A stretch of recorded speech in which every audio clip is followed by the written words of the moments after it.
fazer contato com o advogado e professor de Direito da Universidade de Fortaleza, integrante da Associação Brasileira de Juristas pela Democracia, BJD Núcleo Ceará, Marcelo Shoa. Bom dia, Shoa. Bom dia, Glauco. É sempre um prazer participar do Jornal Brasil Atual. Prazer é nosso. Shoa, a gente vai começar aqui por um tema que você já tratou em outra ocasião, que é a questão do artigo 142 da Constituição Federal, que alguns juristas, inclusive, eu acho que na verdade só um, né, entendia ali pela leitura do artigo que era possível uma intervenção militar constitucional, e o ministro Luiz Roberto Barroso do STF, ele indeferiu um pedido para que esse artigo fosse regulamentado, porque, segundo ele, esse artigo não tem nada para ser explicado e, como diria aí um ex-árbitro de futebol, a regra é clara. Diz aqui o Barroso, é simplesmente absurda a crença de que a Constituição legitima o descumprimento de decisões judiciais por determinação das Forças Armadas. Como é que você viu essa manifestação do ministro do Supremo, Shoa? Glauco, muito correta. O ministro Barroso foi, assim, não só razoável, mas deu a este pedido o tratamento que o pedido merecia, ou seja, ignorou completamente. Que o artigo 142, ele não dá às Forças Armadas o poder de intervenção sobre nenhum outro poder. Pelo contrário, ele diz que as Forças Armadas, elas servem à garantia dos poderes. Portanto, se servem à garantia, estão abaixo dos poderes, não estão nem do lado, muito menos acima. Então, a Constituição não atribui às Forças Armadas a qualidade de quarto poder. O poder moderador, ele foi extinto com o Império. Então, nós estamos num sistema republicano com três poderes. E as Forças Armadas, se elas tivessem a competência para intervir em algum poder, estabelecido pela Constituição, a Constituição teria sido muito clara nisso, não teria deixado dúvida. A Constituição da República, Glauco, ela veio exatamente para acabar com um período autoritário. Então, nem sentido histórico faria que atribuísse às Forças Armadas o poder de intervenção sobre outros poderes do Estado. Então, assim, o ministro Barroso agiu muito bem, e menos mal que esse pedido tenha sido feito pela via online, porque se tivesse sido feito através de papel, teria sido um prejuízo para a natureza, porque é totalmente esdrúxulo esse tipo de questionamento. Inclusive o Barroso também mencionou, né, algo que você já tinha citado aqui, o Shoa, que não existe o tal do poder moderador, quanto mais atribuído às Forças Armadas. Isso é algo da Constituição de 1824. Então, é absolutamente sem sentido, né, o Shoa?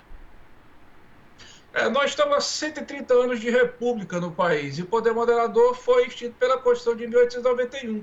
Então, veja só, não existe.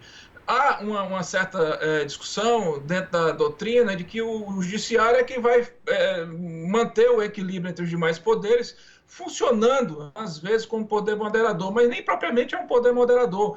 Então, assim, não adianta a gente tentar criar uma situação em que não existe, é totalmente inexistente, esdrúxulo. Eu disse na última entrevista, eu fiz o curso de Direito, fiz mestrado em Direito Constitucional, doutorado em Direito Constitucional, nunca foi discutida essa hipótese. Aí agora, né, aparece um oportunista porque quer legitimar um estado de exceção, porque quer legitimar uma situação de rompimento, de ruptura democrática, tentando pôr no artigo 142 aquilo que o artigo 142 da Constituição não tem. Então, assim, se você quer legitimar um golpe, assuma que você é um golpista, assuma que você é um traidor da pátria, assuma que você não respeita a soberania do país, não respeita a vontade do seu povo, mas não fique tentando justificar através de sofisma aquilo que não tem justificativa.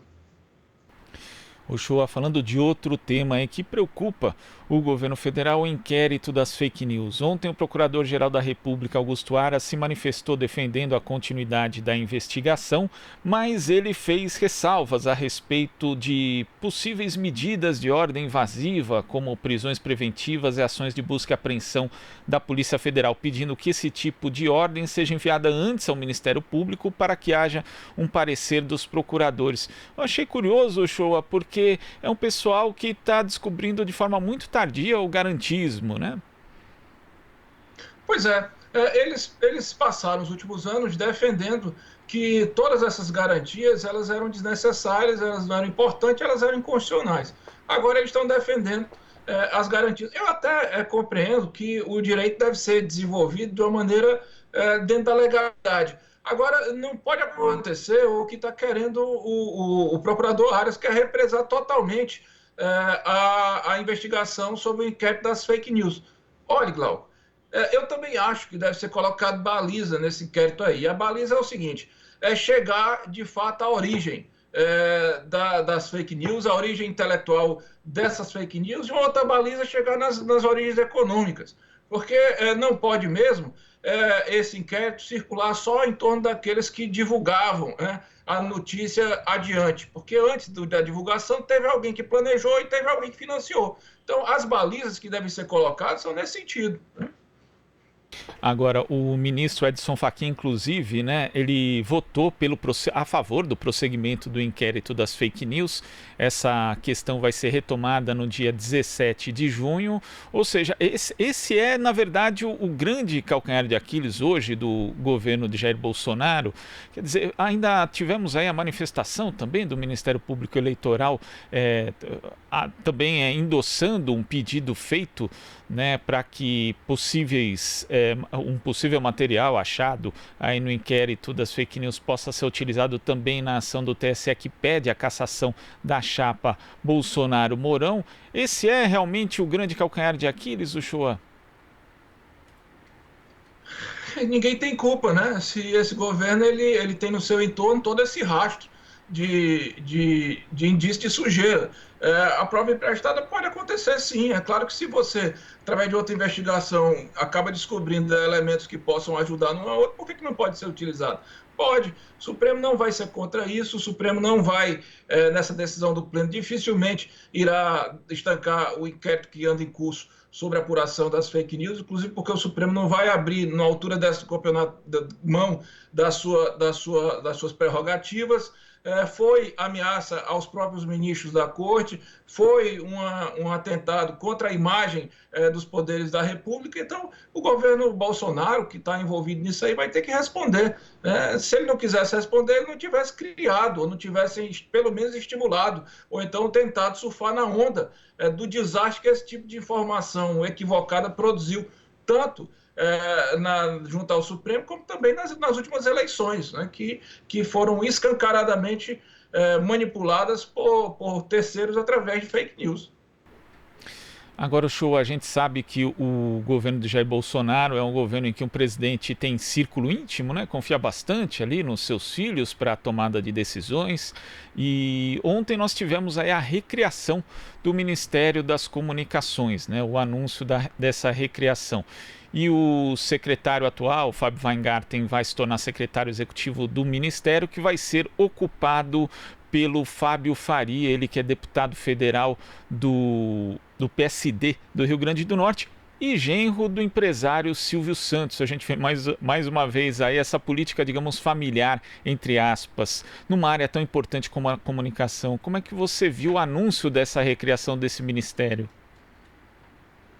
Esse presidente, Glauco, ele já demonstrou que ele não tem responsabilidade com o país e nem está preocupado em construir um governo que gere estabilidade institucional. Então, ele é capaz de recriar um ministério que ele tinha, salvo engano, ele mesmo, se não o anterior, extinto sobre a alegativa de que não havia necessidade nem administrativa e também possibilidade econômica. Ele recria para quê? Para barganhar um apoio em mídia com o seu genro, com o genro do futuro ministro, não tem menor zelo, interesse em saber sobre a competência dele, sobre o histórico que ele tem em torno dessa temática. É um desastre total, é a cara desse governo. É um governo que não joga pelo Brasil, ele joga contra o Brasil.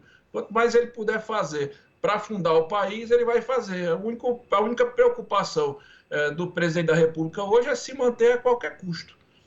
E a gente lamenta profundamente isso, porque todo dia é um dia a mais que esse governo pode mostrar que está tentando virar a página e tentar caminhar o caminho correto, mas não é isso que o governo faz. Aliás, o governo, este presidente, disse que seria absolutamente suficiente governar com 15 ministérios, pois eu acho que agora já são 23, e não tem expectativa, amanhã pode ser criado outro, pode ser extinto, criado, quer dizer, não tem norte, é um governo sem planejamento, sem organização nenhuma. Agora você falou, Shoa, do governo que quer se manter a qualquer custo. E cada vez mais cai aquele verniz ali que Bolsonaro sempre tentou é, é, colocar de nova política, né? A gente está vendo aí justamente um ministério sendo recriado para agradar, né, também como forma de agradar um veículo de comunicação, um grande grupo de comunicação. Temos também as tratativas todas que estão sendo feitas com o Centrão, com distribuição de cargos, do qual a recriação do Ministério também faz parte. Na verdade, hoje Bolsonaro fica muito escancarado que ele recorre a instrumentos da chamada velha política, mas de uma forma muito mais fisiológica ainda, Uchoa. É porque ele utilizou o argumento de supostamente ser contrário à velha política de forma falaciosa. O Bolsonaro vive escorado nas costas do Estado há mais de 30 anos. Né? Ele escorou a si e depois a toda a sua linhagem. Né? O que é que essas pessoas são, além do que políticos profissionais? Né? Então, assim, na verdade, o que ele sabe fazer mesmo é essa coisa do toma lá da cá, que a gente já viu que foi replicado também quando seus filhos estiveram na Câmara dos Vereadores, na Assembleia Legislativa, quando ele era parlamentar. Ele nunca tinha a oportunidade de fazer isso numa larga escala, porque ele não tinha participação no executivo, porque ele sempre esteve no submundo, né, do cenário político. Mas no momento em que foi dada a ele a condição de estar no altíssimo escalão do executivo, ele faz isso com muita naturalidade, porque ele não tem respeito contra. E outra coisa, mente descaradamente. Nós temos um presidente, Glauco, que lamentavelmente é um motivo de profunda vergonha ter que dizer isso. Mente descaradamente. Ele é capaz de falar uma coisa e dizer que não disse, mesmo a coisa gravada, filmada. Então, esse presidente, ele não vai ter respeito com a coisa pública, ele não vai saber diferenciar o público e o privado, ele não vai entender o que é moralidade, ele nunca teve interesse em entender os princípios da administração, ele não tem controle sequer sobre as coisas que ele diz. Você vê aquela reunião ministerial, que é fatídica reunião ministerial que ficou na memória de todos e todas nesse país, como esse governo não é um governo. Imagina ali que ali era uma reunião de ministros, né? E estava naquele nível. Então é um presidente totalmente sem qualificação. Agora, o show, ontem a gente também teve um fato que chamou a atenção no noticiário, que foi um homem ter invadido ali a sede da Rede Globo, ameaçando uma profissional com uma faca. Embora o comunicado da emissora não tenha falado explicitamente de alguma conotação política naquele ato, a gente sabe que temos um presidente que ofende o tempo todo a imprensa, né? Inclusive, dados aí da FENAGE e também de outras associações mostram que são aí ataques recorrentes do presidente da República contra a imprensa e contra seus profissionais. Você acha que ele acaba ajudando a criar um clima em que esse tipo de incidente vá ocorrer, Uchoa? Glauco, eu achei aquele episódio gravíssimo. E sem dúvida, a postura do presidente, ele estimula que pessoas ajam nesse sentido. É claro que pode ter sido um cidadão isoladamente, mas a conduta, né, o pensamento é uma coisa que está se alastrando pelo país, porque nós estamos criando uma cultura de ódio, nós estamos naturalizando a ideia de que cada um pode resolver as coisas da maneira como pensa. Aquele gesto foi muito simbólico do camarada replicando um bordão que é hashtag cotidianamente replicada pelos filhos do presidente. O cidadão estava com a Bíblia na mão, destilando verborragias que verdadeiros estelionatários espirituais também todo dia replicam. Então, de uma vez por todas, as brasileiras e os brasileiros têm que entender que o estímulo ao ódio é uma coisa nociva, na medida em que as coisas mais esdrúxulas acabam alimentando a alma de pessoas que têm frustrações, de pessoas que têm inveja, de pessoas que não acreditam no outro, de pessoas que não acreditam na capacidade do ser humano de resolver as coisas de maneira racional. E essas pessoas, que normalmente elas não têm capacidade de discernir o que é certo e o que é errado, eles se alimentam pelo ódio. Foi dessa maneira que na década de 30 o nazismo chegou ao poder na Alemanha. Uma sociedade inteira considerada uma sociedade evoluída para os padrões da época, pelo menos é o que se diz do ponto de vista sociológico, não só tolerou, como efetivamente exterminou um povo judeu. E isso, estudado pela Hannah Arendt no julgamento de Eichmann, mostra como a banalização do mal ela entra no interior de cada cidadão que não pensa de forma crítica. E, claro, o que aconteceu no Brasil é que este ódio, que foi também criado, massificado pela mídia, tradicional, que brincou de fazer isso para destituir uma presidenta da República legitimamente, para prender ilegalmente um presidente da República, para tirar um partido que tinha benefícios sociais para o povo do poder, ela estimulou o ódio.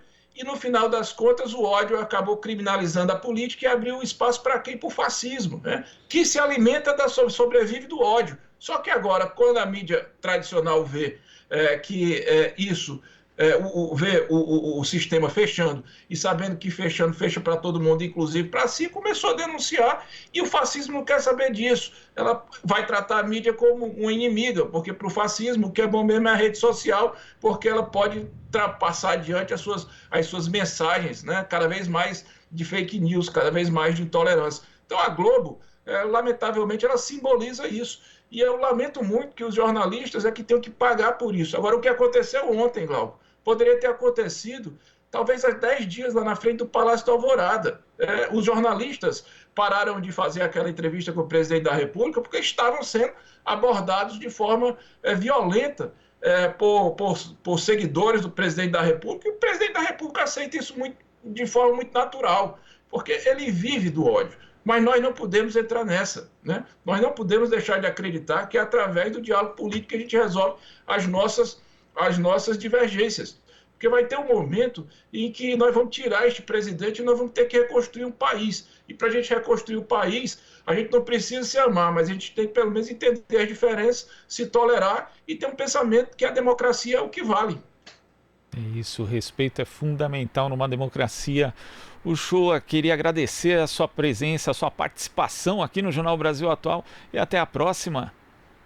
Eu que agradeço, Glauco. Um grande abraço, um bom dia para todo mundo que nos assiste. Abraço, bom dia. Conversamos aqui com o advogado e professor de Direito da Universidade de Fortaleza, integrante da BJD, Marcelo Uchoa. Você está ouvindo Jornal Brasil Atual. As notícias que os outros não dão.